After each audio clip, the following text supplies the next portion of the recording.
Salut, salut! Et oui, Rebecca, toujours là pour le défi. Lecture de la Bible de l'aurore au crépuscule. On ne lâche rien. On lit la parole du début à la fin, Genèse à l'Apocalypse, 10 minutes chaque jour.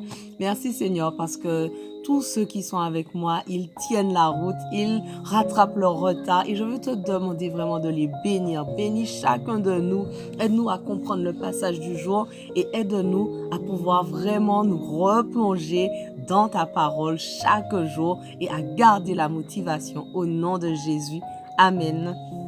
Alors on continue. Deutéronome 20, verset 9.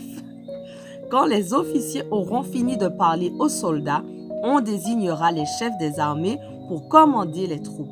Quand vous marcherez sur une ville pour l'attaquer, vous proposerez d'abord à ses habitants de se rendre sans combat. S'ils acceptent vos propositions et vous ouvrent la porte de la ville, toute la population sera soumise à des corvées et vous servira comme esclaves. S'ils refusent votre proposition et engagent le combat contre vous, vous assiégerez la ville. L'Éternel, votre Dieu, la livrera entre vos mains et vous y ferez périr tous les hommes par l'épée. Mais vous pourrez vous réserver les femmes, les enfants, le bétail et tout le butin que vous trouverez dans la ville. Vous disposerez du butin pris sur vos ennemis que l'Éternel, votre Dieu, vous aura livré. Vous agirez ainsi à l'égard de toutes les villes situées loin de chez vous et qui ne font pas partie du pays où vous allez vous installer.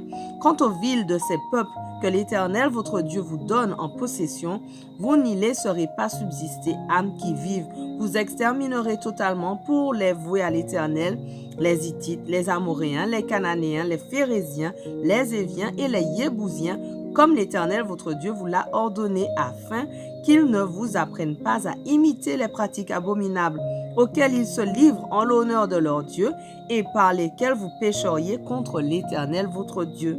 Lorsque vous attaquerez une ville et que vous serez obligé de prolonger le siège avant de pouvoir vous en emparer, vous ne porterez pas la hache sur les arbres fruitiers des alentours. Vous pourrez en manger les fruits, mais vous ne les abattrez pas, car l'arbre des champs n'est pas un homme pour que vous le traitiez comme un assiégé. Vous pourrez seulement détruire et abattre les arbres dont vous savez qu'ils ne portent pas de fruits comestibles. Vous pourrez en utiliser le bois pour des ouvrages de siège contre la ville qui est en guerre contre vous jusqu'à ce qu'elle succombe. Deutéronome 21. Si l'on trouve dans le pays que l'Éternel votre Dieu vous donne à posséder le cadavre d'un homme assassiné étendu en pleine campagne sans que l'on connaisse le meurtrier, vos responsables et vos juges se rendront sur les lieux et mesureront la distance entre la victime et les villes d'alentour pour déterminer la plus proche. Les responsables de cette ville prendront une génisse qui n'aura pas encore été employée au travail et qui n'aura jamais porté le joug. Ils l'amèneront dans un ruisseau qui ne tarit jamais, en un lieu qui ne soit ni labouré ni ensemencé. Là, ils lui briseront la nuque dans le ruisseau. Alors les prêtres descendants de Lévi s'avanceront, car ce sont eux que l'Éternel votre Dieu a choisis pour être à son service et pour donner la bénédiction en son nom. Leurs décisions trancheront tout litige et tout cas de coups et blessures. Puis les responsables de la ville en question, désignés comme la plus proche, se laveront les mains au-dessus de la génisse décapitée dans le ruisseau et ils déclareront: ce ne sont pas nos mains qui ont répandu le sang et nos yeux n'ont été témoins de rien. Ô Éternel, pardonne à ton peuple Israël que tu as libéré et ne lui fais pas porter la responsabilité du meurtre d'un innocent. Ainsi ce meurtre sera expié et vous aurez ôté la souillure qu'entraîne le meurtre d'un innocent, car vous aurez fait ce que l'Éternel considère comme juste.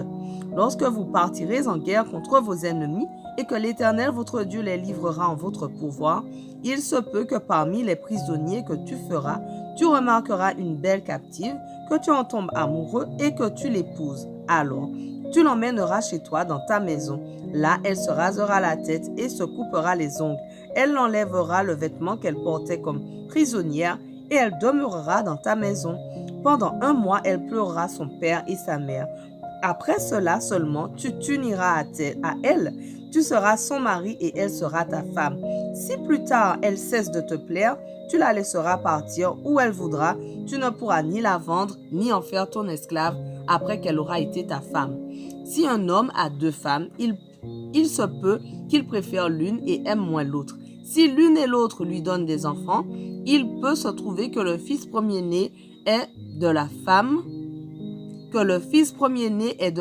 qu'il aime moins.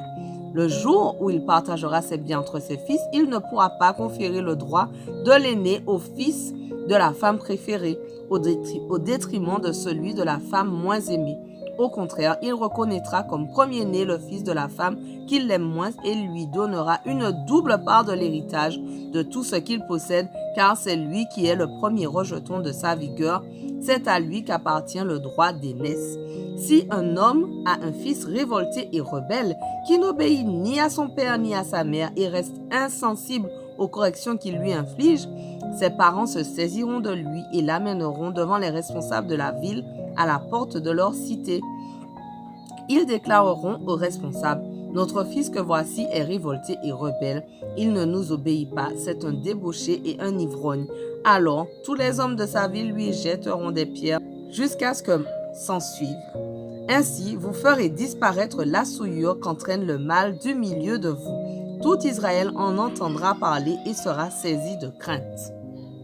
Si un homme qui a encouru la peine capitale pour un crime a été exécuté et pendu à un arbre, son cadavre ne devra pas rester là pendant la nuit sur l'arbre. Vous l'enterrerez le jour même, car un pendu est un objet de malédiction divine, et vous ne rendrez pas impure la terre que l'Éternel votre Dieu vous donne en possession. Deutéronome 22. Si tu vois errer à l'aventure le bœuf de ton compatriote ou son mouton, ne t'en désintéresse pas. Au contraire, tu ne manqueras pas de le ramener à son propriétaire. Si celui-ci habite trop loin de toi ou si tu ne sais qui est le propriétaire, tu prendras l'animal chez toi et tu le garderas dans ta maison jusqu'à ce que son propriétaire vienne le réclamer et alors tu le lui rendras. Tu agiras de même si tu trouves son âne, son manteau ou tout autre objet que ton compatriote aura perdu et que tu trouveras. Tu n'as pas le droit de t'en désintéresser. Si tu vois l'âne de ton compatriote ou son bœuf tomber sur un chemin, ne t'en désintéresse pas, va aider son propriétaire à relever l'animal. Une femme ne portera pas des habits d'homme, ni un homme des vêtements féminins, car l'Éternel a en abomination ceux qui agissent ainsi.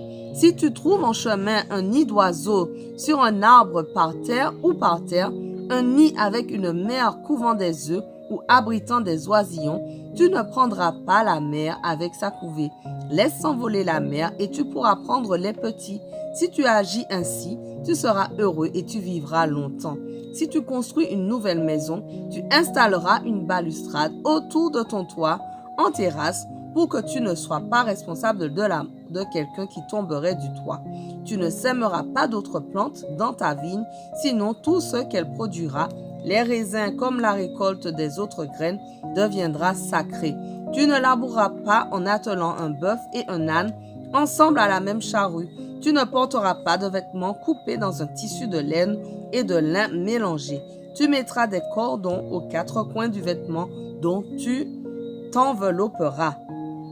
Supposons qu'un homme ait épousé une femme, qu'il se soit uni à elle et que par la suite, il la prenne en aversion et invente contre elle une fausse accusation et lui fasse une mauvaise réputation en disant qu'il ne l'a pas trouvée vierge quand il l'a épousée et s'est approché d'elle. Dans ce cas, les parents de la jeune femme apporteront au responsable de la ville qui siège aux portes de la cité les preuves de sa virginité. Le père leur déclarera: « J'ai donné ma fille en mariage à cet homme, mais il l'a prise en aversion et maintenant il invente contre elle une fausse accusation prétextant ne pas l'avoir trouvée vierge. Or, voici les preuves de sa virginité. » Alors ils déplieront devant les responsables le drap de la nuit de noces. Les responsables de cette ville prendront l'homme qui lui infligeront un châtiment parce qu'il a porté atteinte à la réputation d'une vierge d'Israël. Ils le condamneront à une amende de 100 pièces d'argent qu'ils remettront au père de la jeune femme. Elle restera sa femme tant qu'il vivra. Il n'aura plus le droit de la renvoyer. Notre passage du jour touche à sa fin, mais on continue dès demain. Restez motivés, notez tout dans votre cahier. Allez, sois bénis.